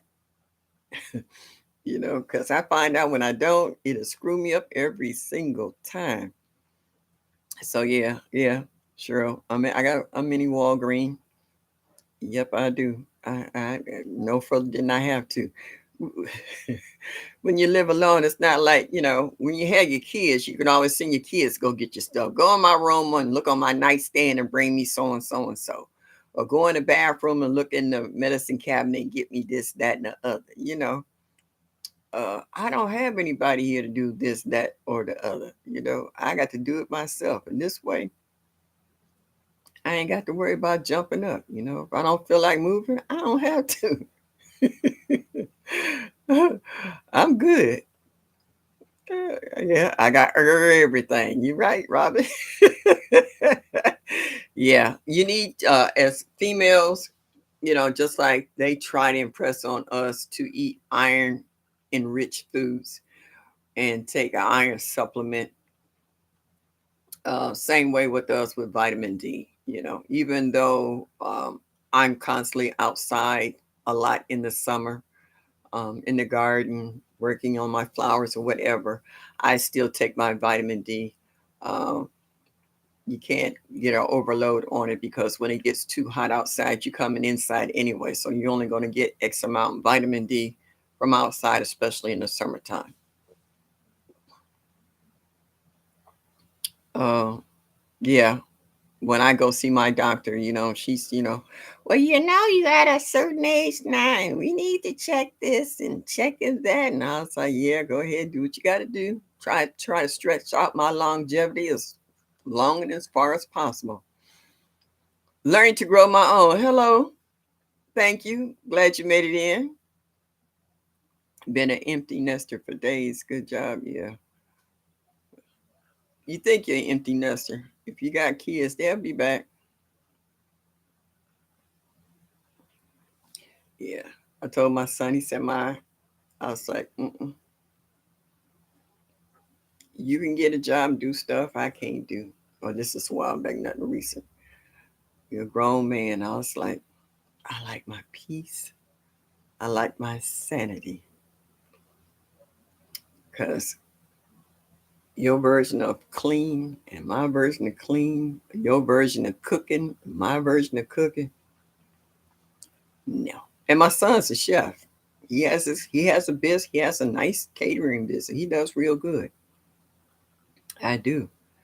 But you're not gonna cook up and eat up everything in my house in a day and a half. Just got to go a long way. Oh, you know how you love your children from afar? I love my son. Don't ever get that twisted. I love him to death. But mama likes her peace and quiet. I do. Yes, I do. In Minnesota, winter only, lights out from 9 a.m. till 4 p.m. east to miss sun.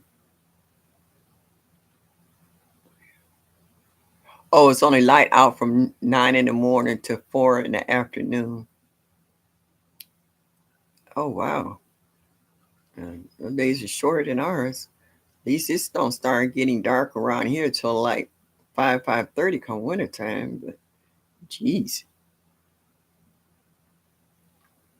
Okay. Because your calcium level was high. That's a good thing. You ought to have strong teeth and strong nails. Okay. And you know what? Eating right will do that for you. Eating right and going back to the doctor and having them check your blood or your sugar levels or whatever, makes a difference because he tried to tell me I was a borderline diabetic. And I'm like, who? Diabetes don't run in my family. And I'm like, you sure them tests is right? Then I went back and he checked it again. He said, no. He said, it wasn't your diabetes, it was your cholesterol. And I'm like, how you go from diabetes to cholesterol? I was like, I need a new doctor. Next. Yeah, it was my cholesterol, it wasn't my diabetes. And my cholesterol is borderline. He said, you still good. Yes, it's Minnesota. One been gone, 21. The other will be 22 in November and being gone 2 years while in college. Yeah, it's nice to have your kids out the house. You find out that your light bill wasn't that much, your water bill wasn't that much, your gas bill wasn't that much, your grocery bill definitely wasn't that much. Woo! It's amazing once you get your kids out the house. Yeah, I understand your situation, TLC. We didn't talk about it a lot, so I do understand. I wish I could too. My mom's been gone. Let's see, July 22nd has been 11 years, and sometimes it seemed like it was just yesterday. And I miss her because my sister and I are like 12 years apart. I'm her senior, and when we fall out, we try to see who would call mom first and tell on the other one. And we grown women. And I would call mom, you know what she did? And then she'd say, wait a minute, your sister beeping on the other line. Tell her I got here first. She got to call you later. But that's siblings. You know what I'm saying? Oh, so I miss mom like that. And my mom and I, we would go out and have lunch and do things together and wouldn't invite my sister because she was a buzzkill. Yeah. I don't know why y'all doing that. Man, my mom and I, we look at each other. I'm like, who invited her? I'm like my mom. My sister's a little more conservative. Y'all can tell I'm not that. Nope. Just like my mom. That's why I miss her. It's like two peas in a pod. One minute you couldn't separate us, and the next minute you couldn't stand each other's guts. That was we had a love-hate relationship, but I miss her dearly. Oh, okay. They had it checked. What did they say? You all right? Well, they must say you must be all right. You see, you talking in the chat. I hope I'm not talking to Casper the friendly ghost. So, so you must be all right. I'm glad to be a single only child. Uh, I felt like that for a long time because when my mom married my stepdad, excuse me, and she started having kids by him, I tried to kill my baby brother at the time. He was in a playpen up under the fireplace, and my mom had this beautiful vine and plant, and I pushed it over so he could reach up and grab it. And he did just that. He snatched it down and hit him in the head and busted his head open. It ain't funny, but it bust his head open. And they rushed him to the hospital. He's all right. He got the scar. Yeah. Oh, she said, you tried to kill your brother. And I was like, yeah.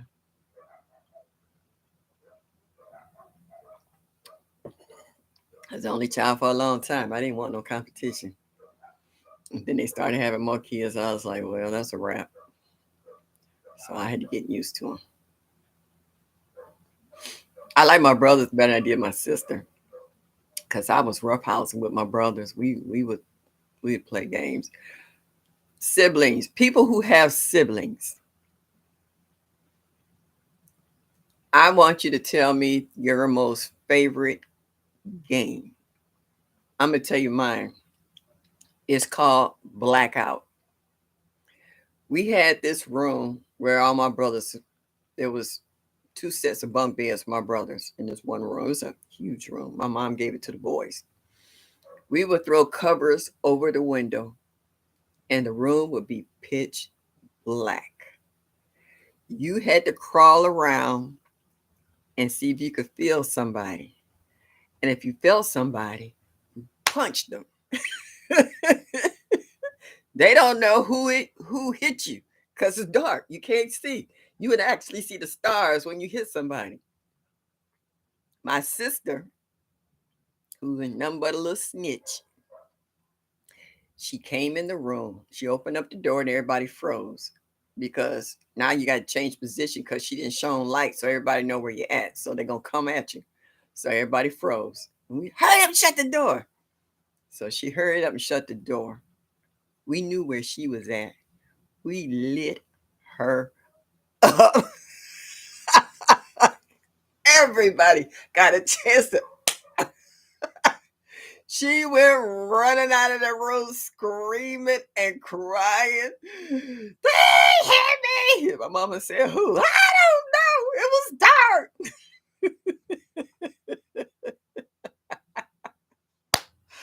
Oh, we all got a whooping, but because she didn't know which one hit, we wasn't gonna snitch on each other. But yeah, that was the best game we invented as children. That was so funny. I guarantee you, when we was all in the room with the door shut, she never walked back in there again. Because we literally lit her up. That was we laughed for that. We was laughing while we was getting that whooping. We took that whooping with pride because we got her good. And we tell that story now. That hey, shut up, don't. Amazing. Yeah, me and my sister 12 years apart. I fell in love with her. It was like she was my baby. I'm the same way with her today. Yeah, since my mom died, my sister and I are very close, really close now. We go shopping together and once or twice out the month. We went to the movies last week and saw Mrs. Harris in Paris somewhere. That was fun. I alternate with my granddaughter and my sister going to the movies, going out to eat. She's a shopaholic. Tia, glad you made it. Glad you're here. Yeah. So our credit garden too. Okay. Thanks, Tia. I'm the oldest of four. They call me the snitch. Oh, I'm the oldest of five. Five from that family anyway. I got a bunch of brothers and sisters. It's just that particular five we close to. Coming in late. No, you ain't never late. Yankee sister homestead. What's up, sis? Yes. I used to climb up on top of the house and jump off. Thought I was Wonder Woman. I was wondering why I was never scared of heights. I used to, I didn't have any brothers and sisters. My cousins was off with their friends, so I was like the only child at home. So I had to amuse myself. So we had Woodhill Park. It was around the corner from where my grandmother used to live at because I lived with her. And I learned how to skate, roller skate, and swim, and monkey bars. And I would find at least $5 worth of change in the park because the drunks fall asleep in the park and money fall out their pockets and you can see it glistening in the sun. And I always had money to eat and do things with. Yeah, we did that on garage. Yeah. Only reason I got in trouble that particular time, my neighbor came out and she saw me. I had already jumped. I saw her when she walked out her door. She screamed. I was like, oh, jeez. And I got my butt whooped for it. Yeah. But that's when you had the party line back in the day where you can pick up and hear everybody's conversations. Yeah. Yeah. I was an adventurous kid, and I've been always an adventurous adult until maybe about 10 years ago when I had my real bad accident. Other than that, I'm low key now. I'm feeling all the effects of all my craziness during the course of the years. Like they say, it'll catch up with you. Not only did it catch up with me, it said, "Hello, how you doing? Remember me?" I got osteoarthritis in the knees, bursitis in the shoulders. I ate from head to toe. I'm just glad to be alive. Okay, but I enjoyed every moment of every adventure I've ever had. Uh, well, back in the day, I wouldn't go to Woodhill Park now. I think they changed it to Luke Easter Park or something, or Martin Luther King Boulevard. They didn't change all them names of them streets. I wouldn't go out there now, but back in the day, it was safe. You didn't worry about people snatching your kids and robbing you, and you could leave your doors unlocked and what have you. Times have changed. People have changed. World has gotten crazier, so it is what it is, but I learned my love of gardening from my grandmother. When I looked for her and couldn't find her in the house, I knew where she was always at. She was in the backyard tending her garden. And that's when I fell in love with roses. She had the most gorgeous rose garden. Oh, I wish I'd have gotten some cuttings before they ripped them all out. They're all gone. They're all gone now. But she had the most beautiful flowers. Grandma knew about pollination for flowers, and she had all kinds of zinnias and marigolds and stuff growing in the backyard, and the roses were in the front. So I got my love of gardening from my grandmother. And I would sit back there and take the water hose and the salt shaker, rinse off a tomato, put some salt on it, sit there and eat. I'd be all broke out from the acid, but that tomato was so good. Same way with the peaches. The fuzz on the peaches would break me out, but the juice was running and it was so good. You could go into a peach coma. That Alberta peach back in the day, man, let me tell you something. That bad boy was so sweet. You like, woo! That's how sweet it was. I made an in-place worm farm. I used a 2-gallon bucket with holes in it and a tight lid. I put it in a big hole and only the lid was exposed. I put my scraps in there and the worms love it. I also saw that something similar to that. Who is that? Oh shoot. Tiffany. Young lady live in Arizona. Y'all know who I'm talking about. But anyway, she had a hole in the ground with a lid over it, and she would drop all her scraps down in the hole and let the worms go and get it. She had it in ground. She didn't have it in the bucket. It was actually in the ground. I get whole fish heads from the Asian market, freeze them, and put them in the garden as well. Yeah, my grandmother used to do that too. Every time we went to the West Side Market, they see my grandmother coming. You see them reach behind the counter, getting a bag of fish guts and heads, hand it to my grandmother. Yeah, my grandmother was an amazing woman too. Uh, and she cooked everything from scratch because back in the day, you didn't go to the supermarket and buy cans of this and that and the other off the shelves. You cooked it, grew it, raised it yourself. The only thing that grandma didn't do was have pigs and chickens. She went to the meat market, and at that time, that's when it was big into salt pork, ham, hocks, smoked turkey, all that good stuff. And you had the old fashioned coffee with the percolator. It had the little glass top on it. You can see the coffee popping up purple and you can smell it. That coffee was so strong it would grow hair on your back. But it was good. My granddad used to let me sip his every now and then. So yeah, everything was made from scratch back in the day. My grandmother used to make apple butter in the kitchen and make homemade rolls, and you could smell the yeast in the rolls, and as soon as they come out, she had homemade butter. Oh, one year I thought I had an arm like Popeye. She had us churning butter. Oh my goodness. Oh, my arm was hurting for a week. And take that fresh butter and smear it on them homemade rolls and then put that apple butter on it and just bite into it. Oh, Oh, I thought I was gonna pass out. It was so good. We had pigs, chicken, ducks, and goats. The neighborhood we lived in, I don't think it was zoned for that. It was just for the garden. We never had a garage as a kid because grandma always had a garage. I mean, we never had a garage. She always had the garden. They didn't build a garage until after my grandmother died. And the aunts and uncles who were still living in the house, they had garage built. They didn't want to deal with the gardening, but they benefited from it, but they didn't want to deal with gardens anymore. But yeah, that was the best garden in the world. Oh man, it was, you couldn't get any fresher. I would sit out there, shell peas. You know how you crack them open and then take your thumb and run it down through there and snap them peas and get them peas out of there. Oh, I had some really good childhood memories from my grandmother. Yeah, and my grandmother was so southern country. She'd be like, "Child, hush your fuss. You kidding? Yes, dear." And my grandfather, before I knew what a pickaninny was, that's what he used to call me, his little pickaninny. And I thought that was cute till I found out what a pickaninny was. Yeah, there's a whole lot of things I didn't learn about till I got older. So yeah, that was, yeah, that was different.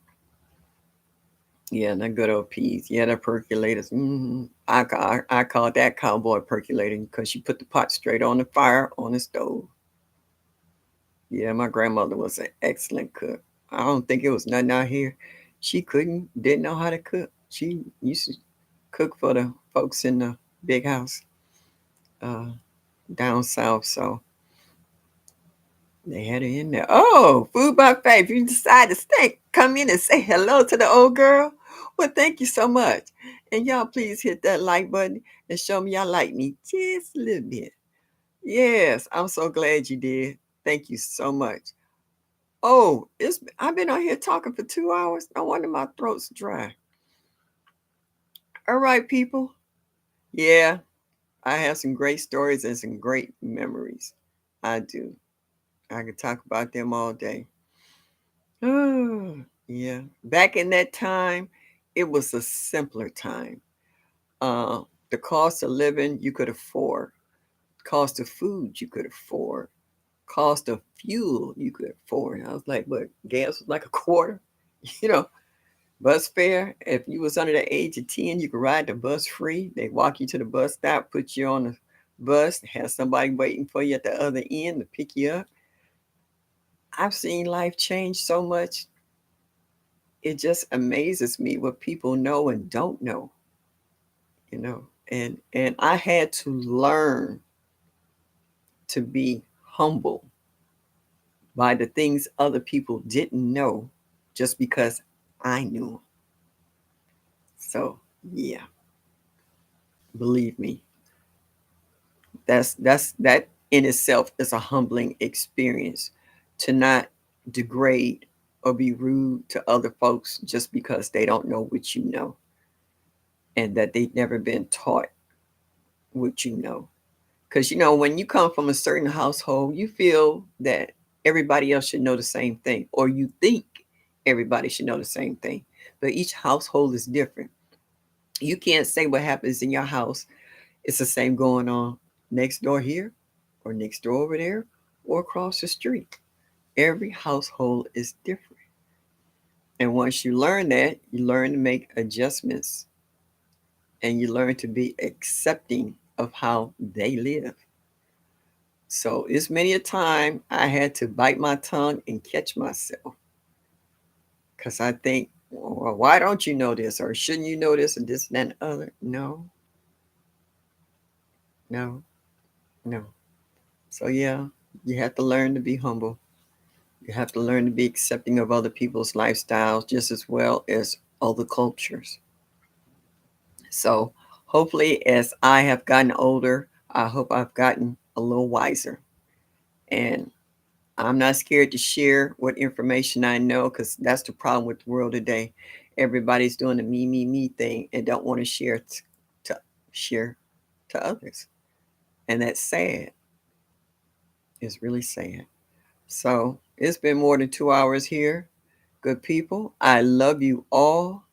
Thank you for stopping by and hanging with me tonight. And if you haven't subscribed to my channel, please do so. And hit that like button. Show me you like me just a little bit. And as I always say, y'all have the rest of a good evening. And y'all come back now. You hear?